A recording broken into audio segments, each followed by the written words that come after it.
So instead of a person question, our Swamiji beautifully reframed the question as a time question and gave a lovely answer, very elegant answer. So now, you see, framing is everything.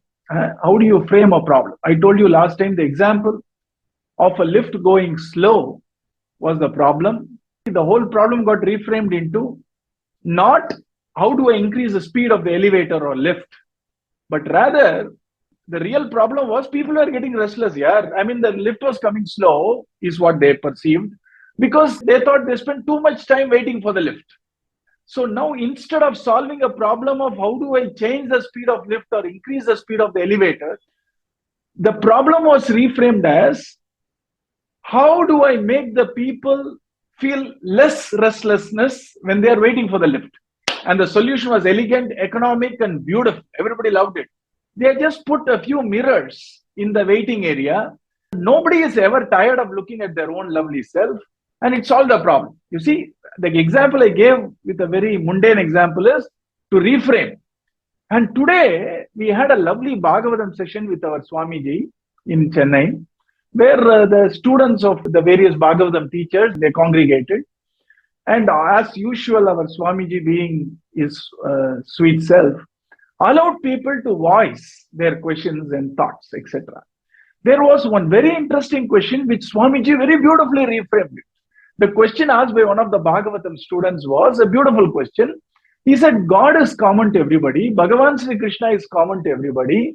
So everybody should get the bhagyam or fortune of reading Bhagavatam, isn't it? Why is it that only few of us are actually getting this fortune of reading Bhagavatam? Why are the rest precluded or excluded from this group? Why is Krishna bestowing the fortune of Bhagavatam only to a select few?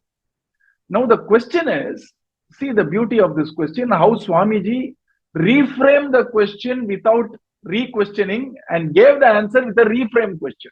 Now what is the question? The question is, why am I getting the fortune of Bhagavatam where that person, the others, are not? Okay, that's the question. Now very beautifully, Swamiji started answering, saying that look here, Bhagavatam is got as a result of merits accrued over so many janmas, and that's why we are getting this Bhagavatam. Now instead of the question of why am I getting Bhagavatam and not others, he changed the lovely, the framing. He reframed the question as, why am I getting Bhagavatam now? Okay, rather than last janma or 10 years before or 40 years before. So instead of a person question, our Swamiji beautifully reframed the question as a time question and gave a lovely answer, very elegant answer. So now, without telling in so many words, Swamiji said it is not the question of who, it is the question of when. So when you ask a question of who, you will bring in all this discrimination that I get it, he doesn't, or she doesn't get it, stuff like that. When the whole question is reframed as a when question, you can understand the underlying fairness. You see, it takes a little bit of maturity to understand these things. Treating unequal things equal is as unfair than treating equal things unequal. Let me split it once more. It has a lot of these words there. If two things are not equal, suppose you treat them equally, I don't think that's fairness. For example, you have a lot of college admissions going on. There is a person applying with a 99.9 percentile, and there is a person applying with a 9.9 percentile. And if you say that to be fair, both of them are going to be treated equal, you would say, no, that's not fair, you see.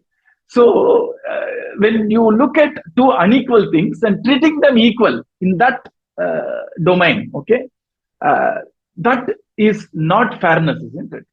Similarly, when there are two equal things, if we try to treat them unequally, though they are equal, that's also not seen as fair, isn't it? So here, the fairness question comes into our head when we frame a question as, why do I get it while others don't? Okay. But Swamiji sees genius, of course. He immediately reframed the question as, why now and not sometime in the past?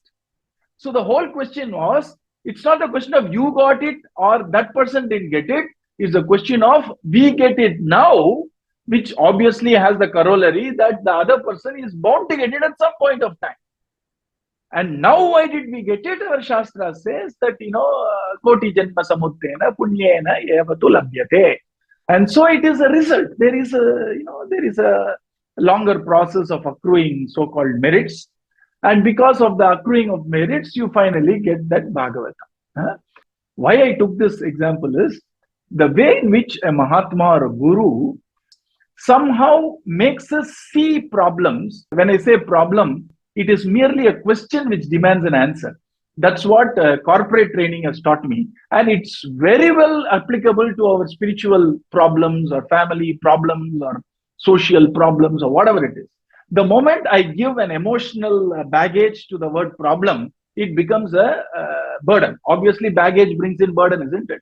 But the moment I look at problem as very simply a question which demands an answer, and so I need to seek a way to find an answer to a question, the baggage is not there, so the burden is also not there. I hope you are with me, right?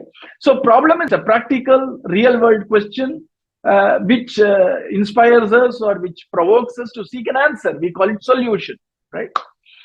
And so here, very beautifully, all these problems which we look at in life can actually find a solution if you know how to reframe it.